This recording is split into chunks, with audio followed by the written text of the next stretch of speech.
प्रधानमंत्री नरेंद्र मोदी के आर्थिक सलाहकार आयोग के सदस्य संजीव सान्याल हैं।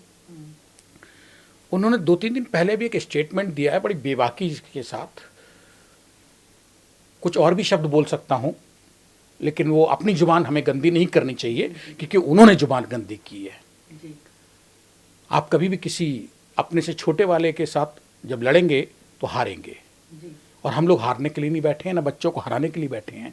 संजीव सान्याल कहते हैं कि यूपीएससी की तैयारी करना जो है वो डस्टबिन में डालने के बराबर है, बेकार है, व्यर्थ है। ये वो कह रहे हैं जो प्रधानमंत्री नरेंद्र मोदी के मौजूदा आर्थिक सलाहकार आयोग के सदस्य हैं।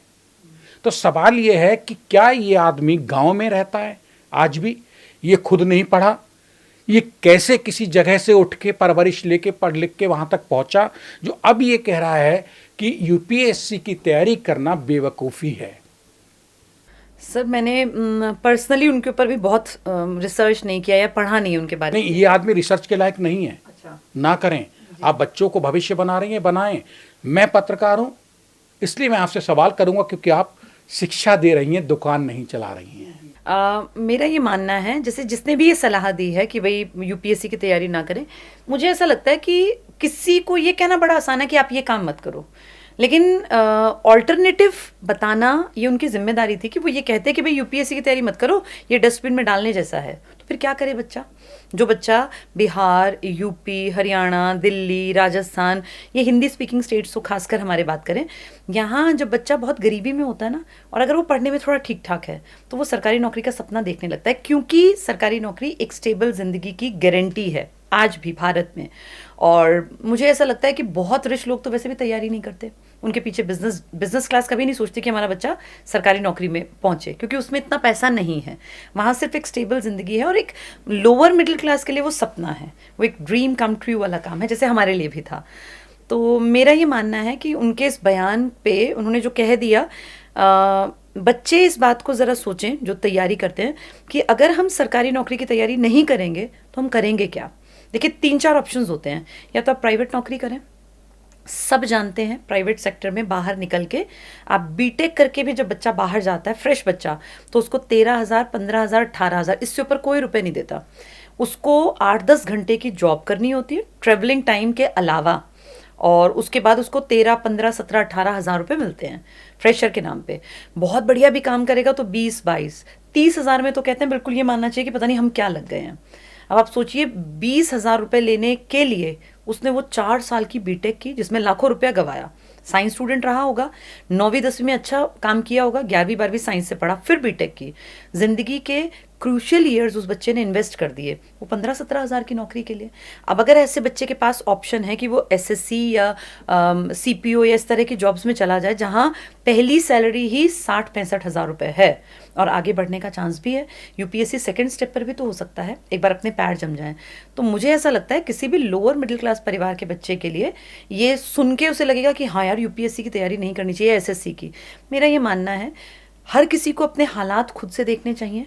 जहां आप पैदा हुए हैं, दूसरा आदमी आके कुछ भी बोल सकता है क्योंकि उसको एक पोजीशन मिली हुई है, लेकिन जिस बच्चे को अपने हालात देख के समझ में आता हो कि यार मेरे फादर के पास बहुत पैसा नहीं है, बहुत ज़मीन जायदाद नहीं है, मैं क्या कर सकता हूँ, या तो मैं प्राइवेट जॉब करूँ, गवर्नमेंट जॉब करूं, कोई बिजनेस करूं, या बेरोजगार रह जाऊं, और तो कुछ है नहीं ना, 4 ही मेन चीज़ें हैं।